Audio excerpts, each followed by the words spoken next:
تمہاری ماں نے مجھے بھاری رقم وصول کی ہے اور تمہیں کیا لگتا ہے کہ میں نے بنا سوچے سمجھے تمہیں خریدا ہے؟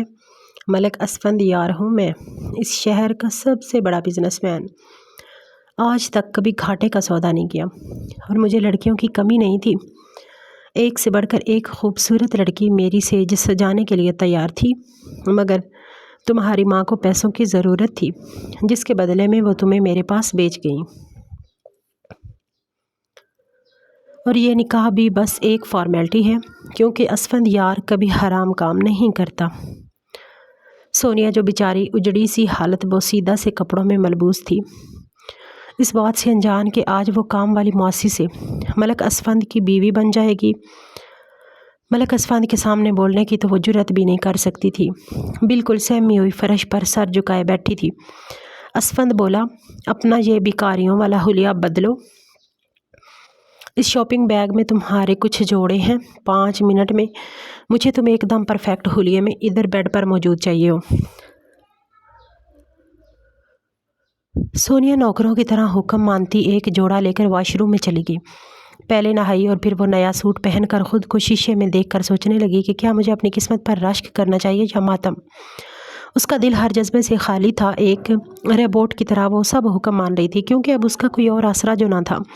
اسفندیار نے گرجتی آواز میں پکارا، جلدی باہر آؤ، پوری رات تمہارے انتظار میں نہیں گزار سکتا۔ وہ جلدی سے گیلے بالوں کو پیچھے کرتی باہر آئی۔ نہا کر اس کا روپ نکھر گیا تھا، وہ جو بمشکل 15 سال کی تھی، اور اسفندیار جو پہلے سے شادی شدہ 35 سال کا جوان مرد۔ سونیا بیڈ کے پاس آ کر کھڑی ہو گئی۔ جی صاحب جی۔ سونیا کے اس طرح بلانے پر وہ بولا، میرا نام اسفندیار ہے، تم میرا نام لے سکتی ہو۔ وہ حیرانگی سے بولی، مگر اس کی بات کو ٹوکتا اسفند بولا، بیٹھو میرے پاس، دیکھو تمہارا اور میرا کوئی رشتہ کوئی جذباتی طور پر نہیں جڑا۔ تمہاری ماں کو پیسے چاہیے تھے اور مجھے میرا وارث۔ میری بیوی کبھی ماں نہیں بن سکتی اور میں اپنی بیوی سے بہت محبت کرتا ہوں، اس لیے یہ نکاح چوری کیا۔ جب تم سے میرا وارث ہو جائے گا تو تم میری طرف سے پھر آزاد ہوگی۔ سونیا جو بیچاری 15 سال کی ابھی خود بچی تھی، ان باتوں کو سمجھنے سے قاصر، بس خاموشی سے سر جھکائے سب سنتی رہی۔ اسے بس یہی دکھ تھا کہ اس کی سگی ماں نے اسے پیسوں کے بدلے اس امیر زادے کے پاس بیچ دیا۔ خیر اب وہ امیر زادے کی دسترس میں تھی جسے اس معصوم سے کوئی لگاؤ نہیں تھا، بس وارث چاہیے تھا کیونکہ اس کی بیوی بانجھ ہونے کے طعنے نہ سنے۔ ملک اسفندیار اس ننھے سے وجود کے ساتھ کھیلنے لگا تو سونیا خود میں ہی سمٹتی جا رہی تھی۔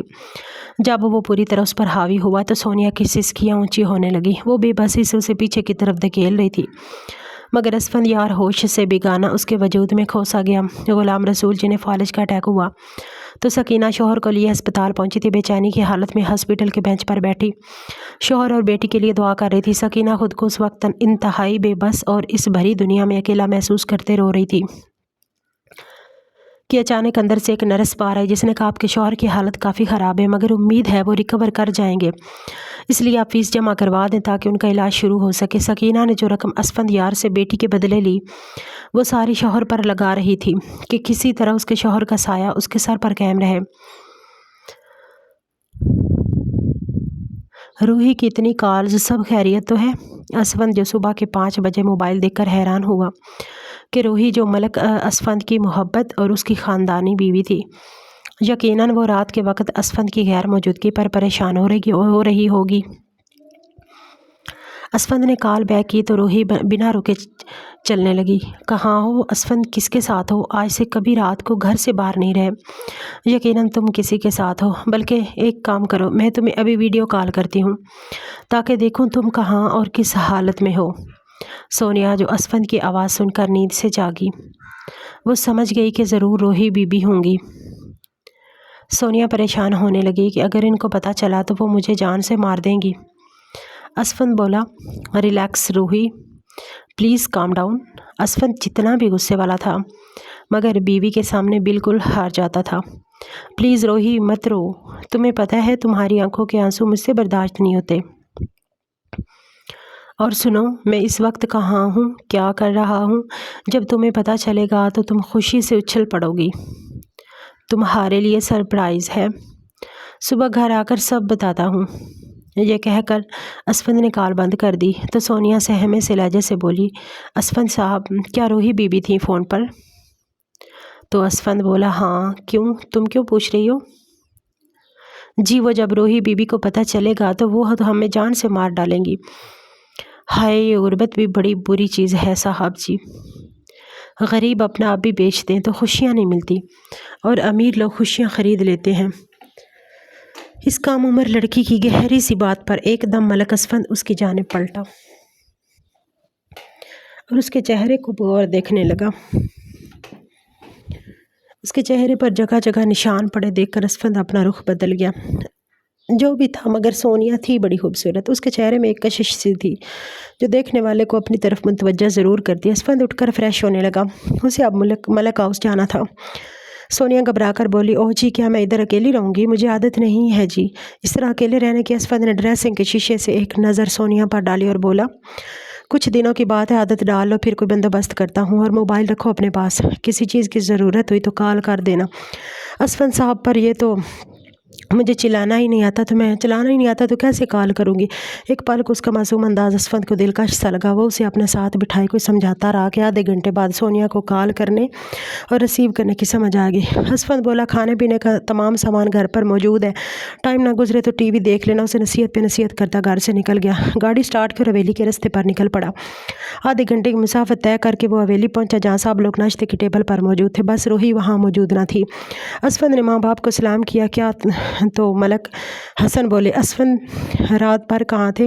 اس کی والدہ بھی سوالیہ نظر اس پر جمائے اسے دیکھ رہی تھی تو وہ بولا، بابا اصل میں آفس میں تھوڑی دیر ہو گئی تھی تو گھر کی بجائے فلیٹ نزدیک تھا وہی رک گیا، کیونکہ حالات بھی ٹھیک نہیں تھے۔ جو رات کی 2-2:30 بجے گھر آتا تو حسن صاحب نے بیٹے کے کندھے پر تھپکی سی لگائی اور بولے، اسفند تم اپنے باپ کا فخر ہو بیٹا، میں نے ایک چھوٹی سی کمپنی تمہارے حوالے کی تھی اور تم نے اسے ایسے سنبھالا کہ آج ہمارا بزنس الحمدللہ عروج پر ہے۔ نفیسہ بیگم نے بیٹے کو دعائیں دی، جیتے رہو، کامیابیاں تمہارے قدم چومتی رہیں۔ بس بیٹا ہمارے دل میں ایک ارمان ہے جو والدین کے دل میں ہوتا ہے، ہم تمہاری اولاد دیکھنا چاہتے ہیں۔ دیکھو اسفند، یہ سب اللہ کی مرضیاں ہوتی ہیں، ہم نے بڑے چاہ لاڈ سے تمہاری شادی روحی سے کی، مگر اللہ شاید روحی کی قسمت میں ماں بننا نہیں لکھا، جس میں اس کا بھی کوئی قصور نہیں۔ مگر بیٹا تمہاری شادی کو 10 سال ہو گئے، اب تمہیں کوئی نہ کوئی فیصلہ ضرور لینا پڑے گا۔ ہم نہیں چاہتے کہ ہمارا خاندان بس تم پر ختم ہو۔ اسفند بولا، جی میں کچھ سوچتا ہوں اس بارے میں، چلے میں روحی کو دیکھ لوں۔ اسفند کھانے کی میز سے اٹھا اور سیڑھیاں چڑھتا اوپر اپنے کمرے کی جانب گیا جہاں روحی ابھی سو رہی تھی۔ شاید ساری رات وہ جاگتے ہوئے اسفند کا انتظار کرتی رہی۔ اسفند جو روحی کے پاس بیٹھا اس کے بالوں کو سہلانے لگا اور دل ہی دل میں یہ سوچنے لگا کہ اگر قسمت نے ہمیں ایک کر دیا تھا تو کاش اس اولاد کی نعمت سے نواز کر مکمل بھی کر دیتا تو آج وہ یہ سب نہ کرتا۔ خیر، روحی کی آنکھ کھلی تو اسفند کو قریب ہو کر وہ جھٹ سے اس کے ساتھ لپٹ گئی اور رونے لگی، کہنے لگی، اسفند جانتے ہو میرے دل میں کیا کیا وسوسے آ رہے تھے، مجھے ایسا لگا آپ مجھ سے بہت دور ہو رہے ہیں۔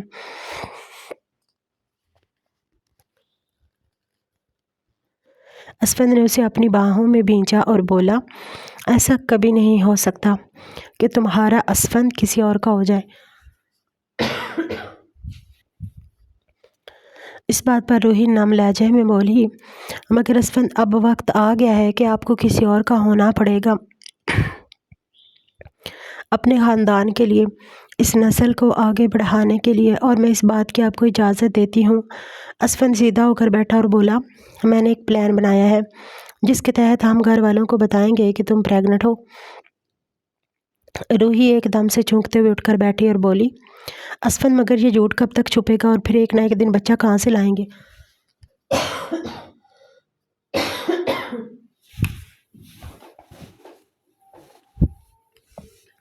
تو اسفند نے بتایا کہ جو سکینہ ہمارے گھر کام کرتی تھی اب اس کی بیٹی سونیا آئی تھی۔ روحی بولی، ان باتوں میں ان کا کیوں؟ اسفند بولا، دیکھو پہلے میری بات مکمل اطمینان سے سنو، میں کسی کو تمہارے برابر نہیں لا سکتا، یہی وجہ کہ میں نے یہ قدم اٹھائے۔ روحی بولی، پلیز اسفند ساری بات ایک ہی دفعہ کھل کر بتاؤ، میرا دل بیٹھا جا رہا ہے۔ اسفند بولا، سکینہ کا شوہر بیمار تھا، اسے علاج کے لیے پیسے چاہیے تھے، وہ میرے پاس آئی اور بولی، صاحب جی آپ میری بیٹی سے نکاح کر لو، یہ آپ کے خاندان کا وارث پیدا کرے گی، بے شک بعد میں میری بیٹی کو طلاق دے دینا اور بدلے میں مجھے آپ سے پیسے چاہیے تاکہ میں اپنے شوہر کی زندگی بچا سکوں۔ پہلے تو میں فوراً بنا سوچے سکینہ کو جواب دے دیا، مگر پھر اس نے کہا کہ دیکھو صاحب جی، اس طرح آپ کا اور روحی بی بی کا رشتہ بھی بچ جائے گا اور آپ کا یہ راز بھی کوئی نہیں جان پائے گا، بچہ بھی آپ کے خاندان اور آپ کی نسل، آپ کا خون ہوگا۔ بچے کے بعد آپ سونیا کو طلاق دے دیجیے گا اور پھر آپ اپنی زندگی میں خوش اور ہم اپنی زندگی میں سوچنے سمجھنے یا تم سے بات کا اس نے موقع نہیں دیا، اور میں نے تمہاری خاطر حامی بھر دی اور سونیا سے نکاح کر لیا۔ روئی جسے اپنے سم سے روئی نکلتی ہوئی محسوس ہوئی، چہرے پر مسکراہٹ سجائے اسفند کو دیکھنے لگی، مگر آنسو روئی کی آنکھوں میں تھمنے کا نام نہیں لے رہے تھے۔ اسفند نے روئی کو مزید قریب کیا، اس کا سارا اپنی گود میں رکھ کر سہلانے لگا، بولا روحی آزمائش ہے یہ، جو اللہ نے چاہا تو جلد ختم ہو جائے گی۔ روحی بولی مگر اسفند میں کیسے اس جھوٹ کو چھپاؤں گی؟ تو اسفند بولا ابھی تم تھوڑی دیر رہو، پھر تمہیں فلیٹ میں اپنے ساتھ لے جاؤں گا اور ڈیلیوری کے وقت ہی سب کو اطلاع کریں گے۔ اسفند نے اپنا سارا پلان روئی کو بتا دیا، مگر کون جانتا تھا کہ قسمت ان کے ساتھ کیا کرنے جا رہی ہے۔ رات کے کھانے پر وہ سب لوگ ڈائننگ ٹیبل پر موجود تھے۔ اسفند بولا اماں سائیں، روحی کے علاج کے لیے مجھے ایک ڈاکٹر کا پتہ چلا ہے اور سب کا کہنا ہے کہ وہ بہت قابل ڈاکٹر ہے، بانجھ پن کا علاج کرتی ہے۔ آج تک کبھی کوئی مریض ایسا نہیں جسے اللہ نے اولاد نہ دی ہو۔ تو اگر آپ کی اجازت ہو تو کیا میں ایک بار وہاں سے علاج کروا کے دیکھ لوں؟ نفیسہ بیگم اور حسن شاہ کو پر امید کر دیا۔ وہ بولے بیٹا ہم بھی تو یہی چاہتے ہیں، اور آج تک بھی جس ڈاکٹر پیر کا پتہ چلا ہم نے اسی سے علاج کروایا۔ خیر چلو اللہ اس بار کوئی امید دلا دے۔ اسفند بولا اماں سائیں روز میرے لیے مشکل ہو گئی، اس لیے میں روحی کو اپنے ساتھ فلیٹ میں لے جاؤں گا، گھر آنا، آفس جانا اور پھر روحی کو ایک ہفتہ روز ڈاکٹر کے پاس لے کے جانا میرے لیے مشکل ہوگا، تو اس لیے اگر وہ ادھر پاس ہوگی تو میرے لیے مشکل نہیں ہوگی، اور آپ سے تو میں ملنے آتا رہوں گا۔ روحی کا علاج تو اصل میں بہانہ تھا۔ خیر وہ رات بھر وہی رکا، مگر کہیں نہ کہیں اسے سونیا کی بھی فکر ہو رہی تھی۔ نکاح کو 1 دن ہوا تھا اور وہ اسے اکیلے چھوڑ کر خود ادھر آ گیا۔ خیر وہ روحی کے ساتھ روم میں مووی دیکھ رہا تھا کہ سونیا کی کال آنے لگی۔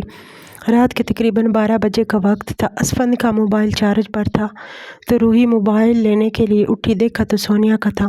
جو بھی تھا لیکن ایک عورت کے لیے سوتن برداشت کرنا دنیا کا سب سے مشکل کام ہے۔ روحی نے ضبط کا مظاہرہ کرتے ہوئے اسفند یار سے کہا اسفند اس لڑکی کی کال آ رہی۔ اسفند نے بنا دیکھے انجانے سے انداز میں کہا کون لڑکی؟ وہ جو ایک پل کو سونیا کو بھولے بیٹھا تھا کہ اب اس کی زندگی میں کوئی اور بھی ہے جس کے ساتھ وہ ایک رات گزار چکا ہے۔ روحی نے موبائل اسفند کے سامنے کیا، تھوڑا پریشان ہوا کہ اس وقت سونیا کی کال، سب خیریت تو ہے؟ کیونکہ جب سے اسفند آیا تھا نہ سونیا نے کال کیا اور نہ اسفند نے اس سے کوئی رابطہ کیا۔ کال ریسیو کی تو اسفند بولا بولو کوئی کام ہے؟ سونیا جو گھبرائی ہوئی خاموش تھی، پہلی بار وہ اسفند سے کال پر بات کر رہی تھی۔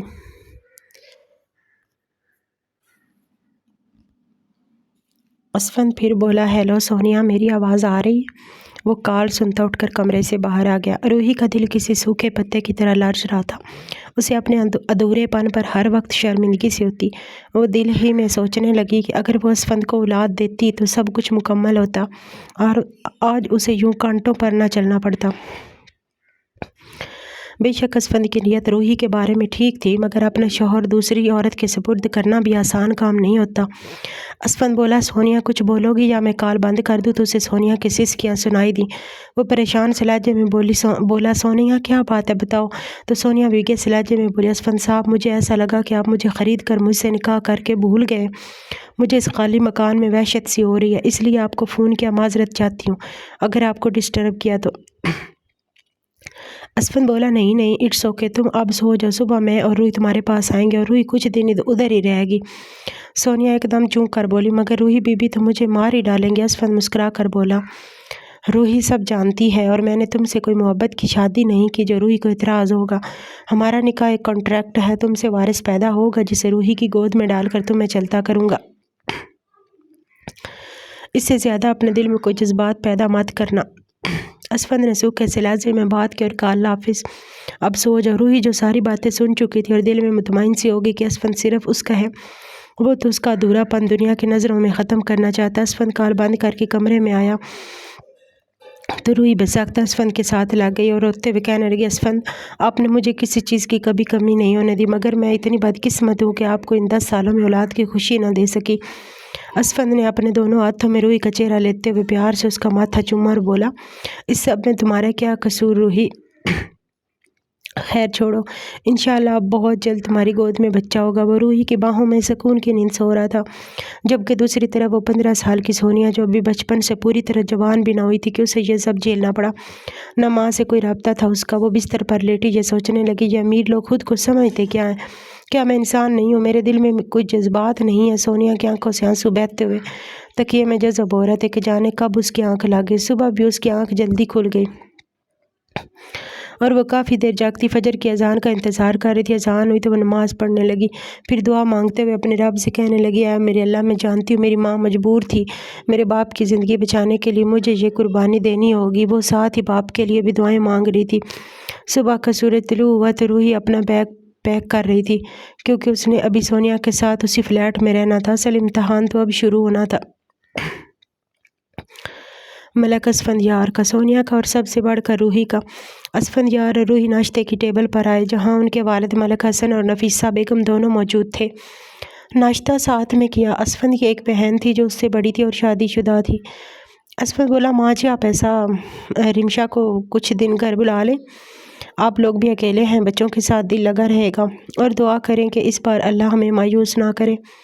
نفیسہ بیگم اداس چہرے کے ساتھ آنکھوں میں آنسو لے آئیں اور روحی کو پیار کیا اور بولی، اسفند تم میرے ایک بیٹے ہو جس سے ہماری نسل بڑھے گی، میری اور تمہارے بابا کی دعائیں ضرور رنگ لائیں گی، اللہ پاک تم دونوں کو مایوس نہ کرے، خیال سے رہنا اور گھر چکر لگاتے رہنا۔ روحی ساس سسر سے پیار لیتے ہوئے اسفند کے باہر کے دروازے کی جانب بڑھی۔ وہ دونوں گاڑی میں بیٹھے جا رہے تھے۔ روحی سارے راستے خاموش اور سوچوں میں گم تھی۔ اسفند نے ایک دو بار بات بھی کی تو وہ بس ہاں میں جواب دے رہی تھی۔ ظاہر ہے کہ اس کی ملازمہ اس کے برابر کے مرتبے پر تھی، وہ اس کا سامنا کیسے کرے گی اور کیسے اسے اسفند کے قریب برداشت کرے گی۔ کافی سفر طے کرنے کے بعد دونوں فلیٹ پر پہنچے۔ گاڑی کا ہارن سنا تو سونیا مین ڈور اوپن کرنے گئی اور دل ہی دل میں ڈر بھی رہی تھی۔ بلو کلر کا سوٹ پہنے وہ بالکل سادہ، چہرے میں بھی بہت پیاری اور نازک سی گڑیا لگ رہی تھی۔ اسفند کے پاس تو وہ اس کی بیٹی لگتی تھی۔ ڈور اوپن کیا تو روحی سامنے تھی۔ سونیا نے کہا، سلام بی بی جی، مگر وہ بنا جواب دیے ہی بولی، ہٹو پیچھے۔ سونیا نے ایک نظر باہر دوڑائی، شاید وہ اسفند کو دیکھ رہی تھی۔ اسفند ابھی باہر تھا، پارکنگ میں گاڑی لگا رہا تھا۔ سونیا روحی کے پاس آ کر بولی، بی بی جی، اسفند صاحب نہیں آئے کیا؟ اس نے ڈرتے ڈرتے پوچھا تو روحی نے ایک نظر سونیا پر ڈالی، جس کے وجود پر کافی مہنگا اور برانڈڈ جوڑا تھا۔ حیران ہو گئی، وہ کہیں سے بھی وہ سونیا لگ ہی نہیں رہی تھی جو ان کی ملازمہ ہوتی تھی۔ اس سے پہلے کہ روحی کو جواب دیتی، ملک اسفند میں مین ڈور سے گھر میں انٹر ہوا تو سونیا نے چھپی سی نظر اس پر ڈالی اور ہچکچاتے ہوئے بولی کہ آپ دونوں بیٹھے، میں چائے لاتی ہوں۔ جس پر روحی بولی، او ہیلو میڈم، ہم اس گھر میں کوئی مہمان نہیں ہیں بلکہ یہ میرا گھر ہے، اور یوں تابعداری اور یوں مظاہرہ کر کے تم اپنی جگہ بنانے کی کوشش مت کرنا۔ I hope you will understand. Sonia بولی، معافی چاہتی ہوں بی بی جی، اگر برا لگا تو۔ اسفند، جس نے روحی سے کہا، کم آن سویٹ ہارٹ، ریلیکس رہو، اور میں نہیں چاہتا کہ اس تھوڑے سے عرصے میں کسی بھی قسم کی کوئی ڈسٹربنس ہو، سو کوآپریٹ تو کرنا ہوگا روحی تمہیں۔ سونیا جو پاس کھڑی اسفند یار کی جانب دیکھ رہی تھی اور یہ سوچ رہی تھی کہ کیا روحی بی بی کا مجھے ڈانٹنا اسفند کو برا لگا ہے؟ اسفند نے ایک نظر سونیا پر ڈالی جو معصوم سی اسے دیکھ رہی تھی۔ ابھی تک اس کی گردن پر وہ نشان موجود تھا جو اسفندیار نے اپنی شدتیں اتارتے ہوئے اس کی گردن پر ڈالا تھا۔ اس سے پہلے کہ روحی کی نظر پڑتی، اسفند نے اشارے سے سونیا کو گردن کی طرف اشارہ کیا اور کہا کہ یہ چھپاؤ، مگر وہ صدا کی بے وقوف جو سمجھ ہی نہ سکی تو اسفند روحی سے کہنے لگا، جاؤ اپنا سامان کمرے میں سیٹ کرو، اور پلیز روحی ریلیکس رہنا، یہ سب میرے لیے بھی مشکل ہے مگر ہمارے فیوچر کو سیو کرنے کے لیے یہ ضروری ہے، ورنہ اماں جی اور دوسری بہو لانے کا کہہ رہی، ورنہ میرے ساتھ تو تمہیں دینا پڑے گا۔ روحی اپنے کمرے میں گئی تو اسفند نے سونیا سے کہا، ایک کپ کافی میرے لیے لے کر کمرے میں جاؤ، میں آتا ہوں۔ سونیا کافی بنا کر کمرے میں گئی جہاں اسفند یار اس کا انتظار کر رہا تھا۔ روحی جو دوسرے کمرے میں اپنے کپڑے وغیرہ نکال کر الماری میں رکھ رہی تھی، وہ ڈرتی ڈرتی کافی اسفند کو پکڑا کر وہ کمرے سے جانے لگی تو روحی بی نہ دیکھ لیں۔ اسفند سونیا کے سامنے کھڑا ہو کر بولا، ملک اسفند یار ہوں میں، میرے فیصلے کو سب کو ماننا پڑتا ہے، اور تم جس مقصد کے لیے میری زندگی میں ہو، اس مقصد کو حاصل کرنے کے لیے تمہارے قریب تو آنا ہی پڑے گا۔ سونیا، جس کے گالوں کی کالی